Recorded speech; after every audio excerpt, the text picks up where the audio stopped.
Hello everyone and welcome to my YouTube channel.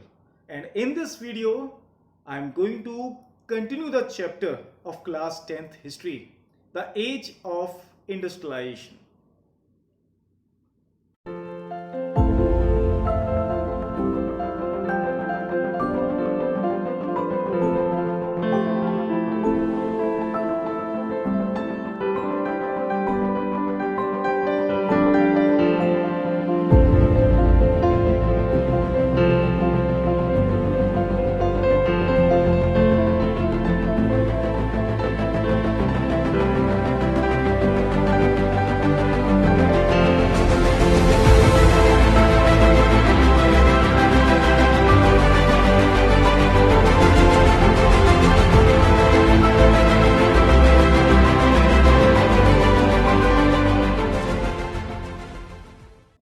Till now, we have discussed about the proto-industrialization, different process of production before industries. We have also discussed about the coming of factories and their competition with the traditional industries, their drawbacks, and some other things. If you had missed it, you can watch my previous video. And in this video, I am going to start the topic hand labor and steam power.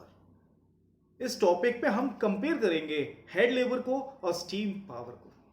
जरा ध्यान से समझना इस topic को. Hand labour and steam power, ये उन देश का कंपैरिजन है जहां पे हैंड लेबर ज्यादा हुआ करती थी. मैं बात कर रहा हूं यहां पे विक्टोरियन ब्रिटेन की. उस समय जब विक्टोरिया रूल चलता था, उस समय वहां पे abundant quantity of labour available थी और ज्यादा लेबर होने की वजह से ही वहां पर लेबर की कभी कमी नहीं होती थी.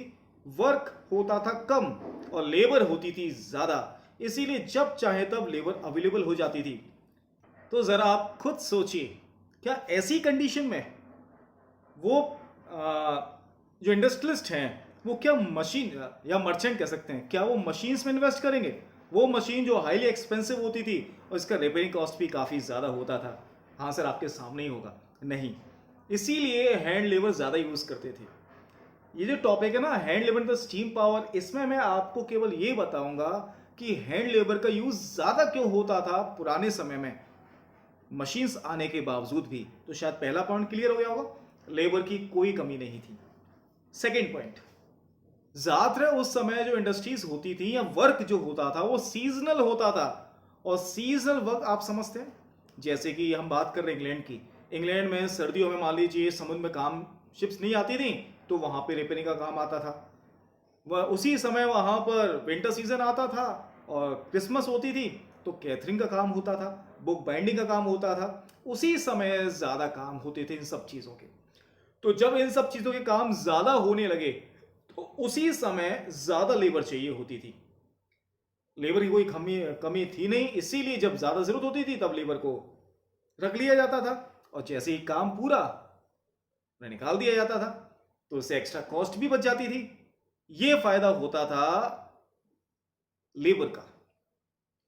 तो मेरे हिसाब से सेकंड पॉइंट क्लियर हुआ कि सीजनलिटी ऑफ वर्क ज्यादा थी उसमें. और हम तीसरे पॉइंट की बात करें तो तीसरे पॉइंट में यह दिया हुआ है कि मशीन्स जो होती थी ना, वो एक यूनिफॉर्म प्रोडक्ट बनाती थी फॉर अ मास मार्केट.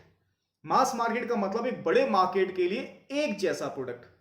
अगर कोई एक मशीन है जो एक तरीके का कपड़ा निकालती है, फैब्रिक निकालती है, तो याद रखना वो मशीन उसी डिजाइन का निकालेगी. अगर दूसरी डिजाइन चाहिए तो दूसरी मशीन पे आना पड़ेगा आपको.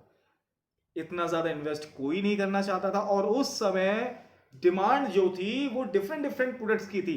मतलब उन्हें एक डिफरेंट डिजाइन का स्पेसिफिक प्रोडक्ट चाहिए होता था, एक इंटरेक्ट डिजाइन होनी चाहिए उसकी अलग. इसी वजह से जो हाथों से बनाते थे ना चीजें, उन्होंने 500 तरीके के हैमर बनाए, हथौड़े. अब हथौड़े की डिमांड जरा सुनना ध्यान से. किसी ने डिमांड कर दी कि मुझे एक ऐसा हथौड़ा चाहिए जिसके आगे शेर का मुंह बना हो. एक कहता है कि मुझे एक ऐसा हथौड़ा चाहिए जिसके आगे ये हो, एक ऐसा हथौड़ा चाहिए. मतलब डिफरेंट डिफरेंट डिजाइन की डिमांड होने लगी. तो सोचिए, मार्केट में 500 different types of axes and 5 different types of hammers and 45 different types of axes available थे, और ये सब केवल हैंडमेड की वजह से ही पॉसिबल हो सकता था। तो मेरे हिसाब से आपको थर्ड पॉइंट भी क्लियर हुआ होगा। इसी वजह से ज्यादातर जो मर्चेंट्स थे वो हैंड लेबर पे ज्यादा इन्वेस्ट करते थे as compare to the machines. और चौथी चीज, इंग्लैंड की बात कर रहे हैं, और इंग्लैंड एक ऐसा देश है जहां पे सबसे ज्यादा एरिस्टोक्रेसी होती है या ब्यूरोक्रेसीज होती है, मतलब एक राजघराने ज्यादा होते हैं। और राजघराने वाले जो लोग होते हैं ना, वो हमेशा रिफाइंड चीजें पसंद करते हैं। वो ऐसी चीजें पसंद करते हैं जिसे किसी इंडिविजुअल ने बनाया है, केयरफुली डिजाइंड किया हुआ है, केयरफुली डिजाइंड, जिसमें रिफाइनमेंट नजर आए, जिसमें क्लास नजर आए, जिसे देख के ही लगे कि हाँ ये है सबसे शुद्ध चीज, उसे खरीदना पसंद पसंद करते थे। फॉर एग्जाम्पल हम बात करते हैं, अगर एक पर्सन है जो हमारे लोअर मिडिल क्लास फैमिली से बिलोंग करता है, और एक पर्सन है जो एक विदेश से आया है हमारे देश में घूमने के लिए, सपोज वो आगरा घूमने गए, वहां पे हैंडीक्राफ्ट मार्केट है, हैंडीक्राफ्ट मार्केट, और हैंडीक्राफ्ट में मान लीजिए किसी ने ताजमहल बनाया है अपने हाथों से, अगर आप उसकी रेट पूछेंगे तो 5 से 10,000 20,000 तक बड़ी इजीली मिलेगा वो आपको। तो वहीं उस शॉप से अगर आप बाहर जाओगे ना, तो बाहर छोटे छोटे नीचे रख के बैठे रहते हैं, कितने में, 20 रुपए, 50 रुपए, 100 रुपए। हम जो पसंद करेंगे, एक सॉरी हम नहीं कह रहे, मैं मिडिल क्लास वालों की बात कर रहा हूँ, लोअर मिडिल क्लास जो होते हैं ज्यादातर है, वो ज्यादातर वही चीज पसंद करेंगे जो सस्ती होगी। लेकिन याद रखना, जो टूरिज्म हमारे देश में आता है वो सबसे ज्यादा हैंडीक्राफ्ट को सपोर्ट करता है, वो उन्हीं चीजों को ज्यादा पसंद करता है, बिकॉज दे वांट रिफाइनमेंट। उनके पास पैसों की कोई कमी नहीं है, उन्हें हमारी तरह सजाना नहीं है, उन्हें रखना है, दिखाना है लोगों को, इसीलिए वो रिफाइंड चीजें पसंद करते हैं। और उस समय रिफाइनमेंट मशीन से नहीं आती थी, वो तभी आती थी जब कोई उसे इंडिविजुअली प्रोड्यूस करे और बहुत ही सावधानी से बनाए। ये वो फैक्टर्स हैं जो हैंड लेबर को सपोर्ट करते थे। लेकिन ये फैक्टर्स केवल वही काम करते थे जहां हैंड लेबर अवेलेबल थी अबंडेंट क्वांटिटी में, लेकिन जहां हैंड लेबर नहीं थी वहां पे मशीन्स का ही यूज होता था। तो चलिए, मैंने अभी आपको हैंड लेबर के बारे में बताया, अब मैं आपको जो नेक्स्ट टॉपिक बता रहा हूं वो उन लेबर की लाइफ को लेकर है। आप जरा खुद सोचना कि ऐसे लेबर जहां पे काफी ज्यादा लेबर है तो वहां पे उनकी लाइफ कैसी होगी। शायद आंसर आपके सामने ही होगा। ये वो जगह थी जहां पे काम कम था लेकिन लेबर बहुत ज्यादा थी, और जब लेबर ज्यादा थी तो हर किसी को काम नहीं मिलता था। जैसे ही न्यूज मिलती थी ना इस शहरों में काम बढ़ रहा है, तो कई सारे क्वांटिटी में पीपल्स जो थे वो रूरल से अर्बन एरियाज आना शुरू हो जाते थे, अर्बन एरियाज में। और अर्बन एरियाज में वो पर्सन जो हुआ करते थे, अगर उनकी कोई ना कोई फैमिली टर्म्स हैं या उसके एम्प्लॉयज से जो वहां पे काम कर रहे हैं या कोई जान पहचान है, तभी चांसेस ज्यादा होते थे उसके जॉब मिलने के। ये शायद आप भी जानते होंगे कि उस समय भी ले देखी काम ज्यादा होता था, और आज भी वही होता है। अगर आपके वहां पे टर्म्स एंड कंडीशन, मतलब टर्म्स अच्छे हैं वहां पर, आप कुछ लोगों को जानते हैं, तो शायद आपके चांसेस ज्यादा हो जाएंगे उस कंपनी में काम करने के। ऐसे ही पहले भी होता था, जिसे जॉब मिल जाती थी वो तो ठीक है, जिसे नहीं मिलती थी वो क्या करते थे, जॉब ढूंढते रहते थे, और रातों में कहां चले आते थे, कहीं भी शेल्टर्स में, जैसे ब्रिज के नीचे चले आते थे, या फिर कई बार जो होती थी लोकेलिटी वो नाइट शेल्टर्स बना देती थी उन लोगों के लिए, या फिर हम कह सकते हैं कि नाइट रिफ्यूजी शेल्टर्स बनाए जाते थे, या कैजुअल वार्ड्स बनाए जाते थे जो पुअर अथॉरिटी मेंटेन करती थी। तो ये सारी चीजें लोगों के लिए बना दी जाती थी ताकि यहां पे आके रुक सके। उसके बाद जैसे ही लेबर या जैसे ही सीजन गया, लेबर को निकाल दिया जाता था। ज्यादातर लेबर जो थी वो वापस लौट जाती थी रूरल एरियाज में, क्योंकि अब समर सीजन शुरू हो चुका है, और समर सीजन में रूरल एरियाज में एग्रीकल्चर में काम ज्यादा आ जाएगा। लेकिन कुछ लोग यहीं रुक जाते थे, और जो लोग यहां रुक जाते थे ना, वो पीपल्स जो थे वो और जॉब्स करते थे, छोटे मोटे कहीं भी कैसे भी काम मिल जाए वो बस यही करते थे। तो इस तरीके से इनकी लाइफ कट रही थी। लेकिन इसके बाद वाला जो पैराग्राफ है वो थोड़ा अलग है, समझने के लिए भी थोड़ा कंफ्यूजिंग है, इसलिए जरा ध्यान से समझना, मैं बहुत इजी लैंग्वेज में समझाऊंगा। मान लीजिए एक एग्जांपल लेके चलते हैं कि कोई एक लेबर है यहां पर, उससे सीजनलिटी के हिसाब से काम मिलता है, और पर डे के हिसाब से वो मान लीजिए 100 रुपये कमाता है, 100 रुपीज। तो एक महीने की उसकी इनकम कितनी हो गई, 3,000 रुपीज, और छुट्टी ना हो तो। और 3,000 के हिसाब से एक साल की कितनी होगी, 36,000। 100 रुपये में वो अकेला इंसान भरपेट खाना खा सकता है। ये बात बिल्कुल सही है। लेकिन क्या हुआ, एक दौर ऐसा आया यहां पर कि हर चीज की कीमतें बढ़ गई, क्योंकि यहां पर नेपोलियन वॉर छिड़ गई थी। और नेपोलियन वॉर छिड़ने की वजह से यहां पे हर चीज की प्राइसेस जो थी ना वो डबल हो गई थी। डबल, एक तरीके से समझ लो कि पैसे बढ़ गए हर चीज के, लेकिन लोगों की जो वेजेस थी वो इतनी तेजी से नहीं बढ़ पाई। इसीलिए वेजेस की जो रियल वैल्यू थी वो कम हो गई। जो रियल वैल्यू थी वो मार्केट की जो प्राइस बढ़ रही थी उसके हिसाब से उनकी वैल्यू कम हो रही थी। तो जरा सोचिए, मान लीजिए ये वेजेस हैं और ये प्राइस है मार्केट में, प्राइस बढ़ रहा है ऐसे और वेजेस बढ़ रही हैं ऐसे, बस। तो you can see the difference. और ऊपर से दूसरा डिसएडवांटेज क्या था इनके साथ? दूसरा डिसएडवांटेज ये था कि वेजेस मिलती थी लेकिन वो भी एक सीजन था, उसके बाद ये अनएम्प्लॉयड हो जाते थे। तो इसका मतलब उनकी जो डेली वेजेस थी वो डेली वेजेस के हिसाब से कैलकुलेट नहीं कर सकते थे। अगर हम एनुअल वेजेस कैलकुलेट कर रहे हैं तो जरा सोचिए, मैंने अभी 36,000 कैलकुलेट किया, तो अगर मान लो उसे केवल 4 महीने काम मिल रहा है तो केवल 12,000 इनकम हुई उसकी 12 महीने में। और उनकी जो रियल वैल्यूज थी वेजेस की, जिस वेजेस से वो पहले जितनी चीजें खरीद लेते थे ना, अब उतने ही वेजेस से वो और चीजें कम खरीद पाते थे। तो उसकी रियल वैल्यू भी काफी ज्यादा कम हो चुकी थी।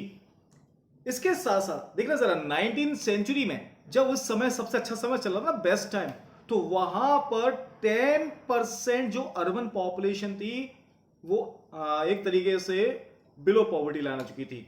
मतलब एक तरीके से एब्सोल्युटली पुअर हो चुकी थी, कुछ नहीं था उनके पास।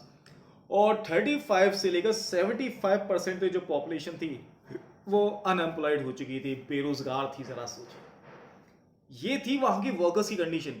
और ऊपर से नई नई इंफॉर्मेशन आ रही थी कि कई सारे जो मशीन इंडस्ट्रीज वाले हैं वो स्पिनिंग जेनी लेके आने वाले हैं। स्पिनिंग जेनी, अब मैं इसके बारे में बता देता हूं। इसे 1764 में जेम्स हारगीव्स ने बनाया था। जैसे आप देख सकते हैं कि आपने देखा होगा कि महात्मा गांधी जो थे वो एक चक्रा चलाते थे, चरखा जो था, स्पिनिंग व्हील कहते थे, उससे वो धागे बनाते थे। ये भी वैसे ही काम करता था, बस इसमें अंतर क्या था कि इसमें एक व्हील को रोटेट करके सेवरल पीपल्स का इकट्ठा काम एक बार में हो सकता था। तो डेट मीन्स लेबर को निकाला जाएगा। और जब ये इंफॉर्मेशन यहां के लेबर्स को मिली, स्पेशली द वुमेन जो काम करती थी यहां पर, उन्हें डर लगा कि हमारी जॉब हमसे छिन जाएगी। इसीलिए उन्होंने उनके ऊपर अटैक करना शुरू कर दिया, इंडस्ट्रीज के ऊपर स्पिनिंग जेनी को तोड़ना शुरू कर दिया। क्योंकि उस मशीन से एक तो वैसे ही वेजेस बहुत कम है, ऊपर से बिल्कुल ही निकाल दिया जाएगा इन्हें। लेकिन धीरे धीरे करके वहां की कंडीशन इंप्रूव होना शुरू हुई इंग्लैंड की। वहां पर नए नए काम आए। देखो, रोड को चौड़ा करने का काम शुरू हुआ, road winding, new new canals बनना शुरू हो गए। ये समझ लो कि स्टेशन आना शुरू हो गए, रेलवे लाइंस का बनना शुरू हो गया, और टनल्स भी बनना शुरू हो गए। बहुत सारे काम, ड्रेनेज सिस्टम वगैरह, सीवर सिस्टम वगैरह, डिफरेंट डिफरेंट काम आना शुरू हो गए। तो मतलब देश में इंफ्रास्ट्रक्चर डेवलपमेंट शुरू हो चुका था, जिस वजह से 1840s में काम जो था वो डबल हो गया। और ये काम सीजनल नहीं था, ये पूरे साल चलता था। और देखते देखते आने वाले 30 इयर्स में ये काम और डबल हो गया। That means now more number of the labours can get the job on a full year basis, full term basis. उन्हें सीजनल के हिसाब से नहीं रखा जाता था। इसी वजह से इनकी जो अर्निंग थी वो अच्छी होती चली गई और ये देश डेवलप होता चला गया। तो ये जो स्टोरी थी ये आपकी इंग्लैंड की थी। पूरी एक तरीके से इंग्लैंड की कहानी यहां तक कंप्लीट हो जाती है आपकी। हमने इस चैप्टर में ज्यादा कुछ नहीं देखा। देखो, प्रोटो इंडस्ट्रियलाइजेशन देखा आपने केवल।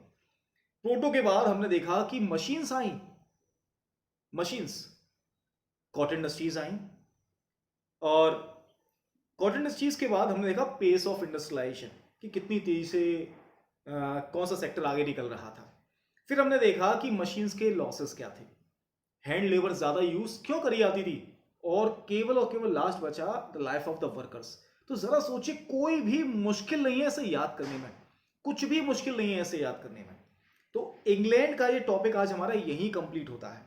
और ये टॉपिक मैं आपको नेक्स्ट वीडियो में पढ़ाऊंगा, क्योंकि वो एक डिफरेंट टॉपिक है और मैं नहीं चाहता कि दो टॉपिक आपस में टकराएं। लेकिन हाँ, सिमिलरिटीज काफी मिलेंगी आपको दोनों में ही। इसीलिए आपको सबसे पहले यूरोप का ये टॉपिक क्लियर होना चाहिए क्योंकि ज़्यादातर चीज़ें यूरोप से मिलती है हमारे इंडिया के इंडस्ट्रियलाइजेशन प्रोसेस में भी। इसलिए ध्यान से समझ लेना और जो भी डाउट हो आप क्लियर कर लीजिएगा कमेंट बॉक्स में भेजकर, या फिर जब भी मैं आपके सामने लाइव आता हूं तब तक के लिए गुड बाय।